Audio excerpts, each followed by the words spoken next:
Alright, so update on the Dynamic or the Delta 88.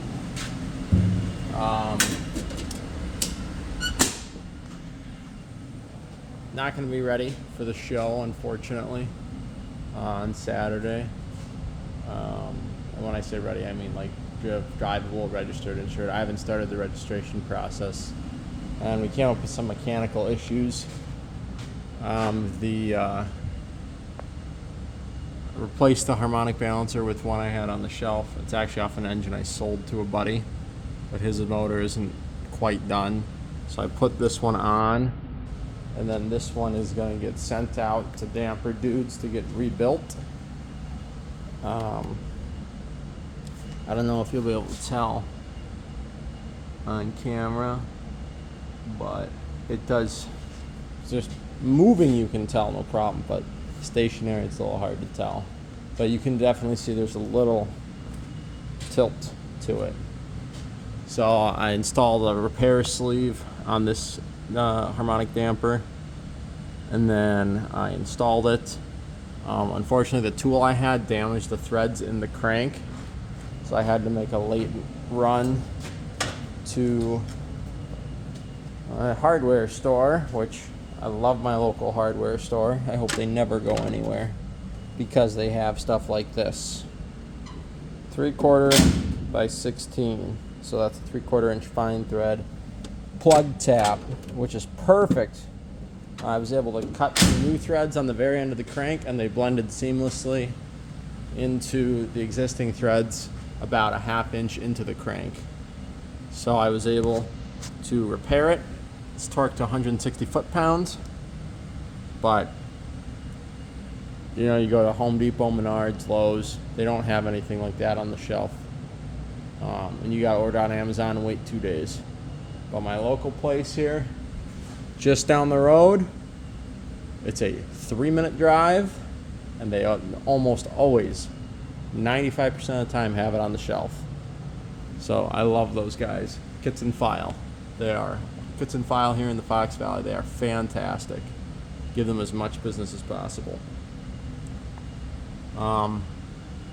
Put the original fuel pump on because the new one was overpressurizing and causing flooding problems. So I put the original fuel pump on, and then the brass fitting got damaged. So again, that was a Kits and File run. They didn't quite have what I need, but they got me there in 2 adapters when no one else had anything on the shelf. Again, this is all just to get it running and driving. I will eventually. I would like to take this motor out, put a cam in it and all that stuff, but I got some other projects I got to do first, and this is just to get this one on the road. I installed a new master cylinder, which you can't see from down here, unless maybe I sneak you up from the bottom. Somewhere up there is a master cylinder that's nice and shiny and new. Right there, you can see it. Right there, right in the bottom of the screen. I had to tweak the line a little bit. It was a $40 unit, $43, something like that. It's not an exact replica. In fact, I can show you on the old one. Seal blew out of the back, so while we were bleeding brakes, so that's nice. It is original to the car, so we're gonna keep it. Get it ready for rebuild, because the new one, the fitting comes out of the end, and then there's one that comes out of the side, which is plugged, and then there's a bleeder screw on top, which is really nice. It's nice that you can bleed these just like that. So we're going to rebuild that, refurb it. Maybe someone will want to buy it. I don't plan on running it on this car. This car will eventually get dual circuit brakes, but this was just cheap and easy enough. I do want, especially if I'm going to be driving in this car with kids, with my kids that I plan to have in the future. If I'm going to have kids in the back of this thing, I want dual circuit brakes. I don't want to risk it, because there's not having airbags and driving safe, and then there's your brake line blows and you're screwed safe. You know, old cars aren't the safest, but I'm going to do what I can to retain the classic feel while upgrading modern safety. The drum brakes are going to stay. because on the street the drums are fantastic. You have more braking surface, you have more surface area, so I can lock these things up. Well, if I want to, I can lock them up literally whenever, but I have a lot more control. Because on the street, you're not flying through turns and getting your brakes hot. You are almost always, you need 1 or 2 good emergency stops, and that's what you get out of drum brakes. So the drums are going to stay because I have more total braking surface area for a car of this size, and I think it's better. But dual circuit, so that I have more brake bias to the front, is definitely on the list. But anyways, new fuel pump put on, new master cylinder. We've got the timing cover, seal. We got ripped on the way out with the old balancer. So I installed the new one, installed the repair sleeve on the existing balancer, got it installed. Actually, you guys haven't seen the dual exhaust either, but we'll get to that. Installed freeze plug right there. That one rotted out, so we installed the new one. The rest look fine. Drained the block. I was able to get a lot of sludge out. All this came out of the block down here. So luckily that's all out of the block now. I can see my valve cover gasket is leaking all the way up there. So I gotta double check that, retorque that. It's gotten up to operating temp and then cooled down, so we gotta retorque the valve cover gaskets. But now I just have to bypass the heater core for the summer, and then I'll install the new one. I have a new heater core here, but I don't want to pull the dash apart. I want to get this thing going on the road. So we're just going to bypass it. It'll be just fine for now. And I also have to clean up, they solder this together and they don't take the flux off. So I got to clean all that flux off of this thing. And then a little bit later in the year, I can install that, get some heat going. Because I really just want to get this thing out of here. I want to drive it, put some miles on it, see what other problems it's going to have. Brake wheel cylinders, if it needs new brake linings installed, anything like that. I just want to get some miles on it, drive it, have some fun with it. You know, I've been working on this thing a long time. Getting a little discouraged with, you know, I put it all together and then the water pump was leaking. Oh, I reinstalled the water pump. Took it apart, reinstalled it. The fuel pump was overpressurizing. The harmonic balancer's junk. The master cylinder blew out. You know, all these things went wrong right away, and I'm glad they went wrong right away instead of later on when I'm driving. But still, it's discouraging. I just want to drive the damn thing.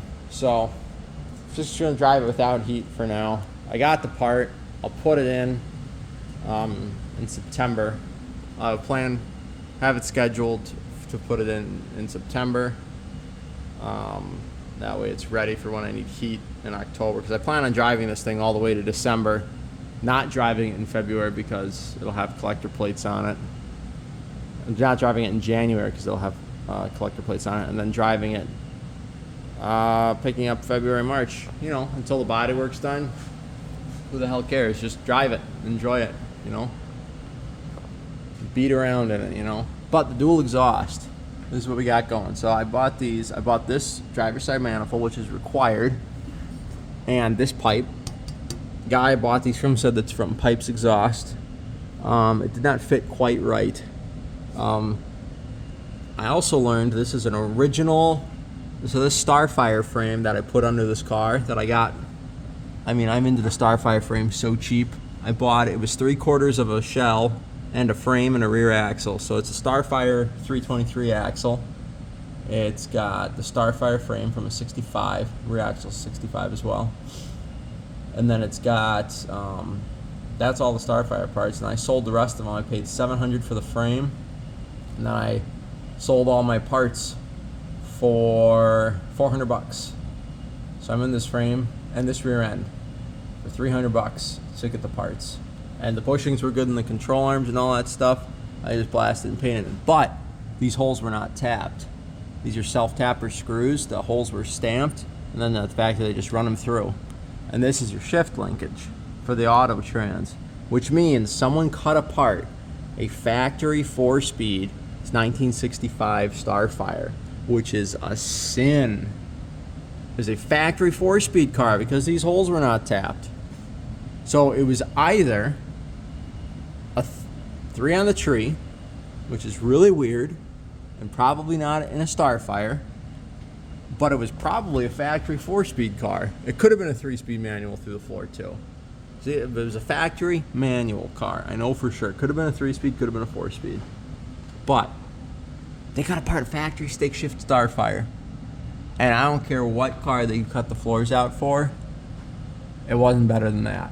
So, yeah, whoever did that I bought a chopped up body from, not the guy I bought it from, he bought it from another guy, but whoever chopped up an Ocean Mist 65 manual trans Starfire, there's something wrong with you. You need to have your head examined. Why would you do that? That's just ridiculous. It's just a sin. Anyways, I'm running the factory passenger side exhaust. I just plugged it. I cut that section with a hole saw. I know a lot of people will crimp them and weld them shut. I chose not to do that. And I know a lot of people will do their dual exhaust. That way they'll run the factory pipe like that. They'll run it down, under, and then they'll just shoot them both out right here. And they'll make that work. But I got the correct manifold. I got the correct pipe. And I got the correct dual exhaust pipe for this, and it runs all the way back here. These were a little ugly because these pipes were mutilated back here. Before I got them, again, I got these pipes, these 2 pipes, and the driver's side manifold for $300 from a guy that I know. So, overall good price. He said he was never going to use them. He wanted to get basically his money back and see them go on a car. Well, they're on the car. Another change I did. I deleted the factory rubber plate and I just ran one big bolt, spaced it with washers because mine were all rusted out, and this will hopefully prevent the cross member from rusting out before or in the future. Again, I got to paint the cross member. I got to paint the drive shaft. I got a couple other things I got to paint to make it look pristine under here. But for now, we're just gonna run it, and I think I'm gonna flip those bolts because right now when you walk up to the car, you can see a shiny nut. So I'm going to flip it around so we have a black bolt on the bottom. You won't see it as much, and it won't stick out as far. Because right now it's a little bit of an eyesore. But anyways, dual exhaust set of cherry bomb turbos I had them in my Vista Cruiser, and then I put the glass packs in the Vista Cruiser. So I had these on the shelf. I bought them a long time ago when they were still 26 to 28 bucks a piece. Now they're like 50 bucks a piece. So that saved me some money there by using some parts I already had on the shelf. I put 2 clamps here and here. Oh, I didn't put a clamp there. I'm short a clamp. Oh, I'm glad I'm showing you guys this. Short a clamp. Okay, so tomorrow I gotta order. This is all 2 1/4 inch, by the way. I gotta order a 2 1/4 inch clamp. 2 1/4 inch on a stock engine, stock factory heads, factory manifolds is plenty. You don't really got to go any more than that. You can go to 2.5, but 3 inches on true duals is just not worth it. This is plenty fine. And then I bought a 2 1/4 inch universal universal exhaust kit from Amazon for 140 bucks. We're gonna see how it works. I'm not sure if this is gonna be tall enough. But that's about all I could do with the kit because it had some 180 degrees, but they didn't fit right. They could get up there tall enough, but they did not fit right. And I welded this up with the car in the air. So what I want to do tomorrow with it on the 4-post, like this, I'm going to have one of my buddies sit on the trunk and bounce up and down. And we're going to see how close that exhaust gets to that axle tube. If this is the cruise around height, I'm fine with that. Now, from the factory, this bend is at the same height as the frame rail right here. And right now we're sitting a little low. So I think we're going to be fine. Ooh, we're mighty close to that spring. much further from that spring. Ooh, might have to change that. Like that. Like when we clamp it, you know? Like when we put that clamp on, it'll be just fine. It'll hold it in place. Yeah, that's what we're gonna do. So once we put that clamp on, that'll be just fine. But, like I said, hopefully this is gonna be tall enough. I mean, if I hit a pothole and I hit that exhaust, we're gonna know it was not fine, and then I gotta figure something else out. But I think I got it. I think it will work. I think I got it as good as I can get it, you know? Definitely run that a little closer though. Might have to reclamp this side to try and get a little extra height out of it. And I think, actually, you know, this side is still taller to begin with. So that's gonna be the side we hit first. I got these hangers off of Amazon for pretty cheap. I think there was like 25 bucks for 4 of them. And they're pretty nice. They're pretty nice and robust. And they're fully, metal's fully wrapped around, and then I ran a bolt through. I'm gonna give you 2 bolt options. But anyways, we come on over the exhaust, and then we exit out right over the factory, and then I added these hangers back here. I drilled 2 holes, added those hangers, and I can drop these pipes, which I'm probably gonna have to do because I need to run trumpet tips.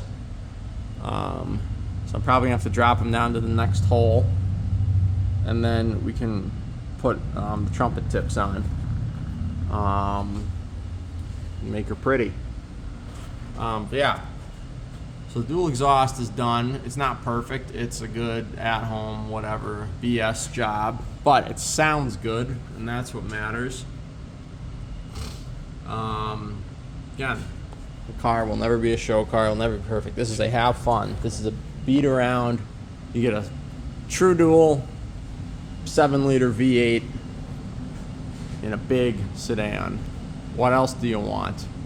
Especially since I'm into this car for under $4,000 as it sits right now.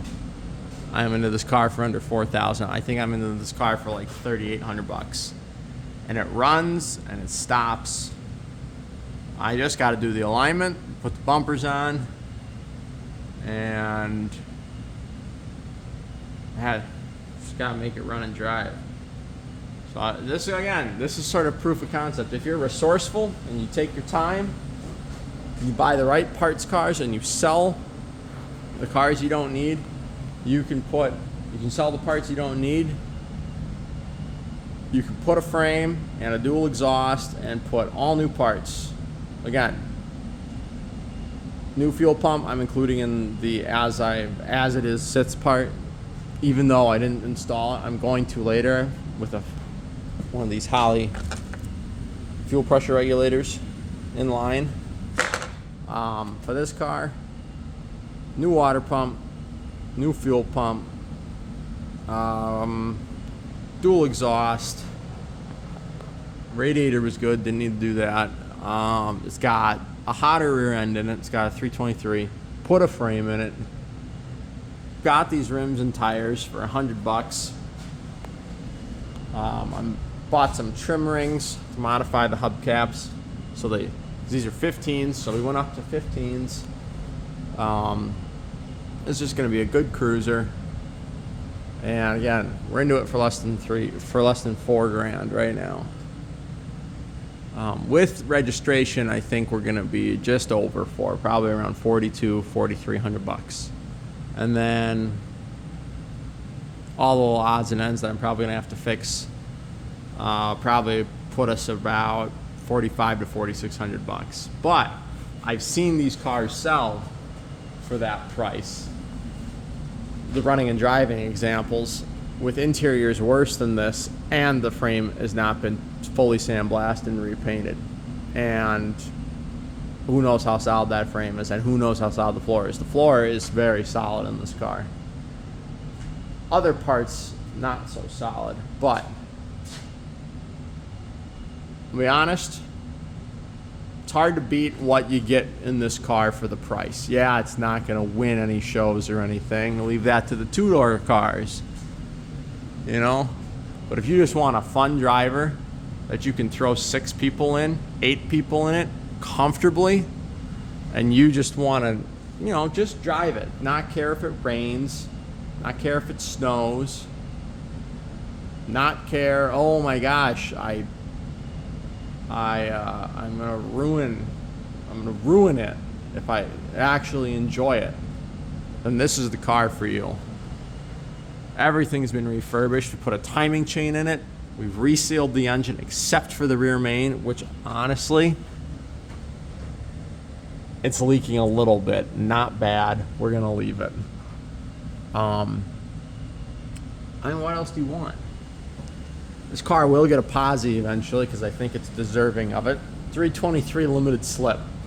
This thing is gonna hit off the line like a rocket. Live up to its name. The only part of this car I actually am going to care about damaging is the interior, because you can't get any parts for it, and it is almost as it left the factory. There's a few small cracks in the steering wheel. There's a few small tears in the seat, but the rear seat, immaculate. The headliner is immaculate. The dash, the soft touch dash, is still soft. It is perfect. I've said it before, and I don't know if on a video. I could part this car out and I could probably make $6,000 because of how good the dash is, because of how good the gauges are, because of how good the headliner is. But man, this thing's gonna be just so much fun to drive. So I'm gonna get going. It's been here way too long, so hopefully the next video of this car is me behind the wheel.